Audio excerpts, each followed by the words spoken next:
Once upon a time, amidst the vast expanse of a tumultuous sea, a lone ship found itself ensnared in the clutches of a raging storm. The tempest's fury was unrelenting, mercilessly thrashing the vessel until it succumbed to the elemental onslaught. Tragically, all the passengers aboard met a watery demise, save for one solitary man. It was an act of divine grace that spared him from the same fate as his ill-fated companions. This survivor, battered and wearied by the chaotic sea, eventually washed ashore on a desolate island off the coast of Thailand. As his consciousness slowly returned, his eyes opened to the harsh reality of his situation. The once bustling ship, now reduced to debris, served as a stark reminder of the perilous journey that had brought him to this forsaken land. Upon regaining awareness, a deep sense of isolation gripped the man. The desolation of the island loomed large, and the realization of his solitude settled heavily upon him. Without hesitation, he turned to prayer, lifting his voice to the heavens in a plea for divine intervention. "O God, please come to my aid. Send help my way," he beseeched, his words carried away by the relentless sea breeze. Days drifted by, marked by aching solitude and unfulfilled prayers. Nights brought a cold embrace on the sandy shore, and each dawn renewed his fervent supplications to the divine. Yet, help remained elusive, and the man grappled with the harsh reality of his predicament. The island became his reluctant home, and he resigned himself to the fate that had befallen him. Resourcefulness emerged as a beacon of hope in the midst of desolation. Gathering remnants of the shipwreck, the man fashioned a rudimentary shelter for himself. Wood and grass intertwined to create a modest haven, a sanctuary against the unforgiving elements. Survival became a daily struggle, sustained by the meager provisions salvaged from the wreckage. Coconuts and fish became his humble sustenance. In the monotony of his solitary existence, the man found solace in the routine of survival.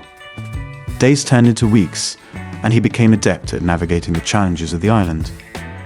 One day, driven by the instinct for warmth and nourishment, he lit a fire near his makeshift abode. A moment of respite turned into heartbreak when, upon his return, he discovered his refuge consumed by flames. Grief and anger welled within him as he surveyed the remnants of his only shelter. In a fit of frustration, he raised his gaze toward the heavens and unleashed his grievances upon God. "O God, I pleaded for your help, but you did not heed my prayer. I constructed a haven here, and you burnt it down. Your cruelty knows no bounds," he lamented, his voice echoing across the deserted landscape. Throughout the night, his complaints continued, a lone voice against the vast expanse of sea and sky. Exhausted by his emotional outpouring, he succumbed to sleep on the unforgiving beach. Little did he know that the night held a revelation, a prelude to the miraculous turn of events that awaited him. With the dawn's arrival, a cacophony of noise disrupted his slumber. Startled, he opened his eyes to behold a ship anchored near the shore. Astonishment and relief surged through him.